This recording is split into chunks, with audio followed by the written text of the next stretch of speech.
We here! We here! We here! We here! We ain't going nowhere! We here! Damn, I was talking about shit too, bro. Y'all getting cooked. Hibachi style. She had the Bill do play in the WNBA. WNBA throws a full-on tantrum fit after Caitlin Clark's departure. Because honestly Clark didn't know the WNBA her loyalty not after the way they treated her, so she did what anyone with a brain would do. She left. Now instead of owning up to their colossal failure, the WNBA is crying and scrambling pretending they're shocked, but guess what, it's too late.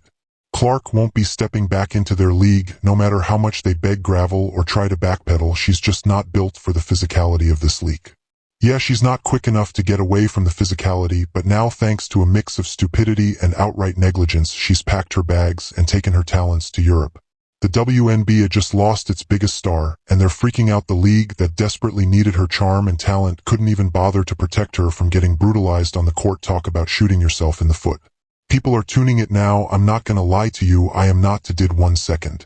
Since Caitlin Clark was eliminated, but that's not unusual for Caitlin Clark, has been the WNBA saving grace, the one player capable of pulling in viewers and making people actually want to tune in, but now thanks to a mix of stupidity and outright negligence, she's packed her bags and taken her talents to Europe. The WNBA just lost it.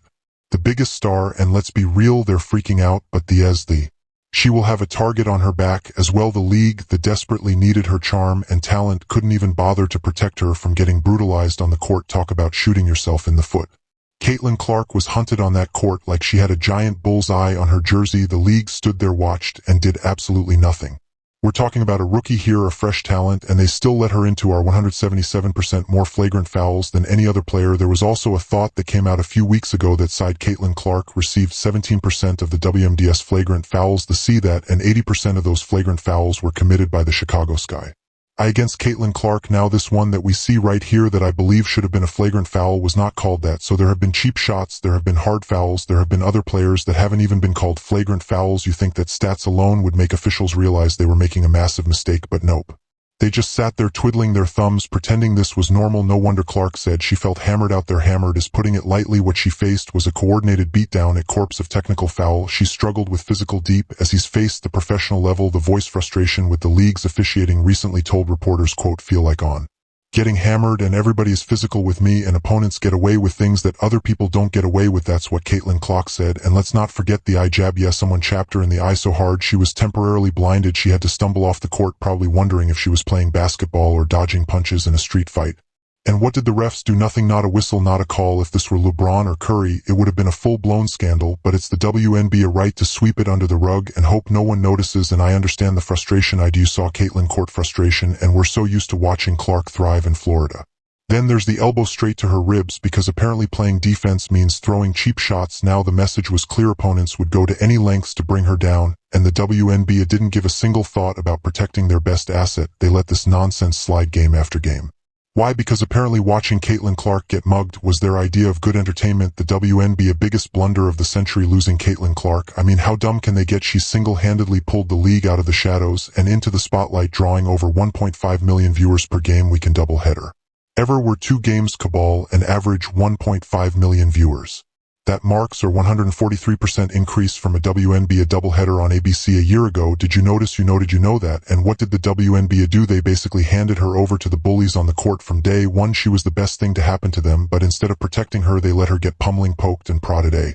As if she was some crash test dummy. Way to go, WNBA. Protect your greatest asset by turning a blind eye while she got mauled like it was some cheap backyard brawl or that trials and tribulations. All the debates that we've had. This desk right here at the end, and as she stopped through with it, just take a look at the numbers before Clark. They were lucky to scrape together 500,000 viewers for the finals, but when she stepped in, ratings exploded. Even when she was eliminated, the playoffs still managed to hang around the 1 million viewer mark. That's after she was out. It's a testament to the Caitlin Clark effect, but instead of capitalizing on this golden opportunity, they stood by and let her get targeted on the court by players who acted like it was their personal mission to take her down, and the attendance. Clark packed arenas like a rock star. She set a WNBA record with 17,000 fans at her season finale. For a single game, ticket sales shot up 16% in 2023 alone, and the projections were skyrocket.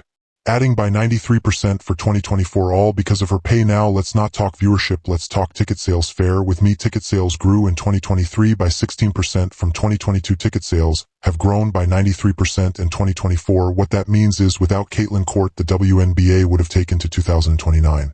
Or 2030 to get to where Caitlin Clark have gotten them today. She was dragging the entire league to success practically on her shoulders, and what did they do? They let a few jealous players beat the enthusiasm right out of her. It's as if the league didn't realize that hurting Clark was hurting their own bottom line. They let $5 million in ticket sales walk out the door without a second thought.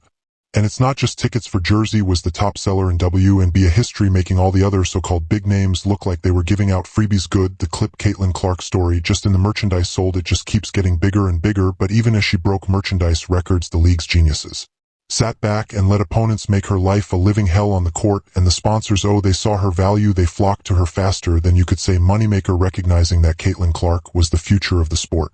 Meanwhile, the WNBA just stood there like deer in headlights, watching as she got elbowed, tripped, and smacked around game after game.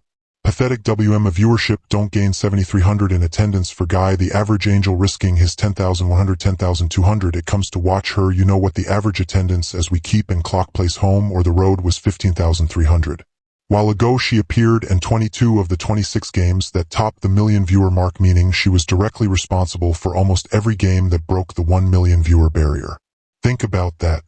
She was the reason people cared, not the league, not some dusty old rivalries. Her. Yet, despite the numbers flashing in their faces, they still allowed a bunch of wannabe enforcers to go after her. This wasn't defense, this was personal, and the WNBA let it happen because they're too incompetent to protect their own stars.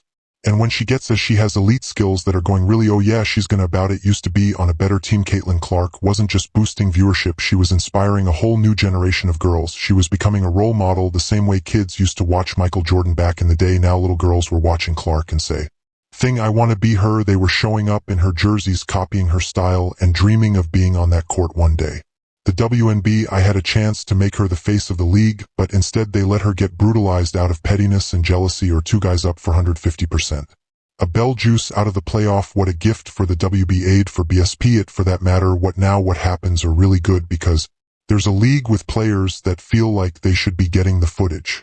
Well, they have sitter stage. What the ratings are going to go down. How far though? That's the key. And now they're left scrambling because they blew it. She's off to Europe, where at least you won't have to worry about getting ambushed every time she steps onto the court. The WNBA is stuck wondering what the hell happened. Sure, they might have held on to decent ratings for a little longer, but without her, the league as a sinking ship. They didn't just lose a player, they lost the player, the one who was making women's basketball cool again, the one who brought the fans the money, the attention, all of it. People are tuning it now. I'm not going to lie to you. I have not to did one SEC since Caitlin Clark was eliminated, but that's not unusual for me. They didn't just fail her, they failed women's basketball as a whole. It's not just a loss for the league, it's a message to every young girl who looked up to her. Don't expect to be treated fairly, even if you're the best, so good luck trying to rebuild now. WNBA, you had the brightest star in the sky.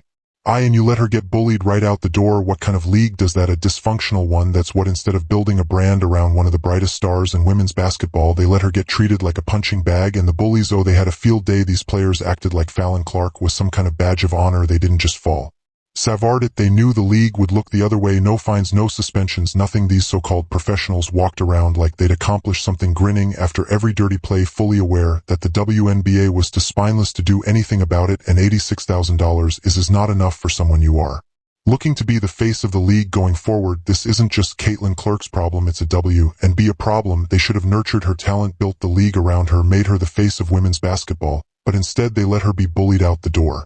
The message they've sent: skill and talent mean nothing if the league's not willing to step in and protect its stars. The WNBA had one job: to create a safe and competitive environment, and they failed miserably. She signed a 4-year, just over $300,000 rookie salaries. So here we are. Caitlin Clark's departure is going to echo through this league for a long time. What does it say about the WNBA when its brightest star has to run to another continent just to get treated like a human being? It says this league has some serious soul searching to do.